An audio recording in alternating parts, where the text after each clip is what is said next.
Hello student, excellent exam में मैं विवेक आपका फिर से स्वागत करता हूं। दोस्तों आज हम लेकर आए हुए क्लास 12 फिजिक्स में वैद्युत चुंबकीय प्रेरण। आज इसमें हम दोस्तों आपको एक महत्वपूर्ण लघु उत्तरीय प्रश्न बताएंगे जो कि आपको बोर्ड एग्जाम में 3 अंक में पूछेगा। और दोस्तों ये क्वेश्चन इतना इंपॉर्टेंट है कि यह हर साल पूछा जा रहा है, तो इस बार यानी कि 2021 के भी बोर्ड एग्जाम में यह पूछा जाएगा। बहुत ही इंपॉर्टेंट है, तो सभी स्टूडेंट इसे अच्छे से तैयार कर लीजिएगा और ये 3 अंक में क्वेश्चन पूछा जाएगा। तो दोस्तों क्लास को स्टार्ट करने से पहले जितने स्टूडेंट क्लास में आ चुके हैं फटाफट इस क्लास को आप लोग लाइक और शेयर जरूर करें। कोई भी प्रॉब्लम होती है तो हमें जरूर कमेंट बॉक्स में भी कमेंट करिएगा, कोशिश करेंगे कि आपकी समस्या को दूर किया जा सके। और दोस्तों जो स्टूडेंट चैनल पहली बार है चैनल को फटाफट आप लोग सब्सक्राइब कर ले, ताकि जो भी यहाँ से हम वेरी इंपॉर्टेंट आपको क्लास प्रोवाइड करें तो वो आप तक नोटिफिकेशन पहुंच सके और अच्छे से आप पढ़कर बोर्ड एग्जाम में अच्छा नंबर ला सके। अगर तनिक भी विश्वास है तो दोस्तों क्लास को पूरा देखिएगा और अपने दोस्तों में शेयर करिएगा, क्योंकि जो क्वेश्चन बताएंगे वही क्वेश्चन सेम आपको बोर्ड एग्जाम में मिलेगा। ठीक है, तो बात करते हैं तो कौन सा क्वेश्चन है भाई, जो कि इतना सब बोल रहे हैं कि ये आएगा ही आएगा। तो क्वेश्चन दोस्तों आपके सामने दिख गया है। कहता है कि फैराडे के वैद्युत चुंबकीय प्रेरण संबंधी नियम बताइए। बात करते हैं तो ये बोर्ड एग्जाम 2011, 15, 17, 18, 19, 20 और मैं कहता हूं कि ये 2021 में आएगा। तो अभी तक आप सभी ने कमेंट कर रहा था कि सर इंपॉर्टेंट क्वेश्चन बताइए, इंपॉर्टेंट क्वेश्चन बताइए। तो यहाँ पर तो मैं क्वेश्चन तो बता रहा हूँ और मैं ये भी कर रहा हूँ कि 2021 में आएगा। अब तो याद कर लीजिए, अब तो तैयार कर लीजिए।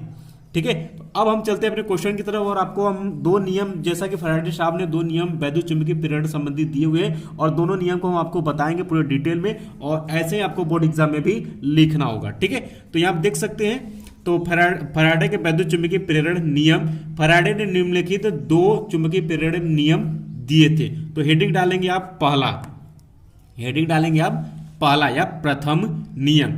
इसमें फैराडे साहब ने कहा कि जब किसी परिपथ में बद्ध चुंबकीय फ्लक्स में परिवर्तन होता है तो उसमें एक विद्युत वाहक बल उत्पन्न होता है या हो जाता है। अब आगे बात करते हैं कि यदि परिपथ बंद है तो उसमें प्रेरित धारा बहने लगती है। यह धारा केवल तभी तक बहती है जब तक कि चुंबकीय फ्लक्स में परिवर्तन होता रहता है। यानी कि ये जो धारा दोस्तों बह रही है वो चुंबकीय फ्लक्स के परिवर्तन की वजह से बह रही है, और यही आपके फैराडे साहब का प्रथम नियम था। ठीक है, मैं एक बार फिर से रिपीट करता हूं कि जब किसी परिपथ में बद्ध चुंबकीय फ्लक्स में परिवर्तन होता है तो उसमें एक विद्युत वाहक बल ई उत्पन्न हो जाता है। यदि परिपथ हमारा क्या है, परिपथ जो है वो हमारा क्या है, बंद है, तो उसमें जो प्रेरित धारा बहने लगती है, और यह धारा केवल तभी तक बहती है जब तक कि चुंबकीय फ्लक्स में परिवर्तन होता रहता है। जैसे चुंबकीय फ्लक्स में परिवर्तन बंद हो जाता है या चुंबकीय फ्लक्स में परिवर्तन होना बंद हो जाता है,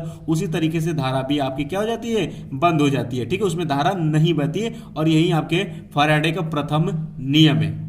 अब बात करते हैं द्वितीय नियम की। तो द्वितीय नियम आपके सामने है। द्वितीय नियम आप हेडिंग डालेंगे ऐसे ही बोर्ड एग्जाम में। इसमें फैराडे साहब ने कहा कि प्रेरित विद्युत वाहक बल चुंबकीय फ्लक्स के परिवर्तन की ऋणात्मक दर के बराबर होता है। बहुत ही सिंपल सी बात है कि प्रेरित विद्युत वाहक बल यानी कि दोस्तों आपका ई जो है वह चुंबकीय फ्लक्स के परिवर्तन की ऋणात्मक दर के बराबर होता है।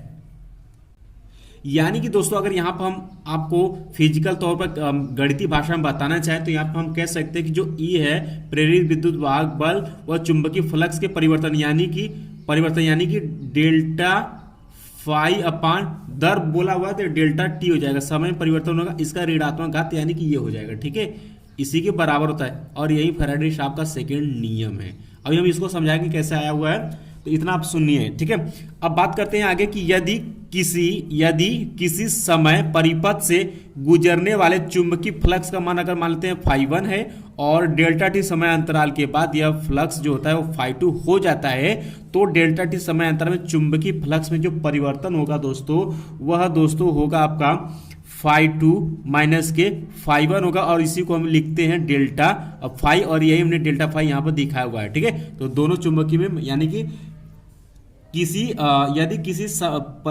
आप भी लिखेंगे कि यदि किसी समय परिपथ से गुजरने वाले चुंबकीय फ्लक्स का मान अगर मान लेते हैं φ1 है और डेल्टा टी समय अंतराल के बाद यह फ्लक्स जो होता है वो φ2 हो जाता है, तो डेल्टा टी समय अंतराल में चुंबकीय फ्लक्स में जो परिवर्तन होगा वह φ2 माइनस φ1 होगा और जिसे हम डेल्टा फाई से प्रदर्शित करेंगे। ठीक है, तो यहां से अगर बात करें तो दोस्तों लिखेंगे कि यदि परिपथ में प्रेरित विद्युत वाहक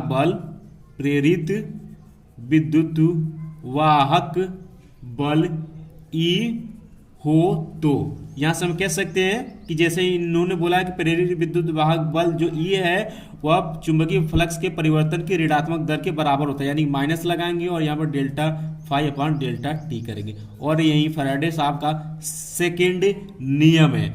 अब बात करते हैं दोस्तों कि ये ऋणात्मक चिन्ह जो है, ऋणात्मक चिन्ह यह प्रदर्शित करता है कि विद्युत वाहक बल सदैव चुंबकीय फ्लक्स में परिवर्तन का क्या करता है, विरोध करता है। यह लेंज का नियम कहलाता है, इसी को हम लेंज का नियम भी बोलते हैं। और यदि चुंबकीय फ्लक्स में परिवर्तन की दर वेबर पर सेकेंड में ले तो प्रेरित विद्युत वाहक बल जो लेंगे वो हम किस में लेंगे, वोल्ट में लेंगे। तो अब बात करते कुछ और इसमें लिख देते हैं हम। तो दोस्तों यहां से लिखेंगे कि ऋणात्मक चिन्ह के लिए हमने ई बराबर क्या निकाला है दोस्तों, minus delta phi upon delta T, Faraday साहब का यही नियम है। तो यहां पर बात करते हैं माइनस चिन्ह, तो माइनस ऋणात्मक चिन्ह यह प्रदर्शित करता है कि विद्युत वाहक बल जो है वह सदैव चुंबकीय फ्लक्स में परिवर्तन का हमेशा क्या करता है, विरोध करता है, और यह लेंज का नियम भी कहलाता है। यदि चुंबकीय फ्लक्स में परिवर्तन की दर वेबर पर सेकेंड में अगर हम लेंगे तो प्रेरित विद्युत वाहक बल जो होगा वो वोल्ट में होगा। इसके लिए ये इसलिए मैंने यहां पर बताया क्योंकि ऐसा अगर क्वेश्चन अगर पूछेगा तो आप समझिएगा कि अगर चुंबकीय फ्लक्स वेबर पर सेकेंड में देगा तो हम जो विद्युत वाहक बल लेंगे वो किस में लेंगे, वोल्ट में लेंगे। इस चीज को आप ध्यान में रखिएगा। ठीक है, अब बात करते हैं दोस्तों कि यदि कुंडली में n फेरे हो तो पूरी कुंडली में प्रेरित विद्युत वाहक बल, पूरी कुंडली में प्रेरित विद्युत वाहक बल जो होगा दोस्तों वह E बराबर इसमें क्या हो जाएगा, n से गुणा हो जाएगा। तो माइनस पहले से लगा हुआ है, n इंटू डेल्टा फाई अपन क्या हो जाएगा, डेल्टा टी हो जाएगा। ठीक है, इतना हो जाएगा। इसको सरल करना चाहे तो इस तरीके से भी हम लिख सकते हैं, E बराबर के माइनस यहाँ पर delta N phi upon delta T, किसी भी तरीके से लिख सकते हैं, कोई दिक्कत नहीं आएगा। ठीक है, ये होगा। अगर n फेरे रहेंगे तो n से इसमें क्या कर देंगे, हम गुणा कर देंगे, और ये जो दोस्तों आएगा ये किस में आएगा, वोल्ट में आएगा। बात करते हैं तो जहां दिखा देंगे आप कि जहां n फाई कुंडली में चुंबकीय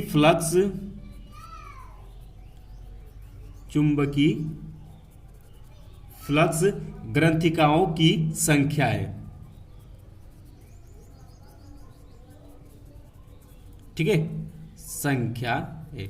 इतना अगर आप दिखा देते हैं तो दोस्तों आपको बोर्ड एग्जाम द्वारा 3 अंक आसानी से मिल जाएगा। प्रथम नियम आपको लिखना है, सेकेंड नियम आप जान गए कि E बराबर क्या होता है, minus delta phi upon delta T. ये फैराडे साहब का सेकेंड नियम है। और ऋणात्मक चिन्ह के बारे में आप यहाँ पर दिखा देंगे कि ऋणात्मक चिन्ह क्या होता है, और ये लिख देंगे। उसके बाद बात करते हैं कि यदि कुंडली में अगर n फेरे हो, जैसे कि मान लेते हैं 1 फेरे के लिए तो बात करते हैं तो यही आया था। ठीक है, ये आ गया।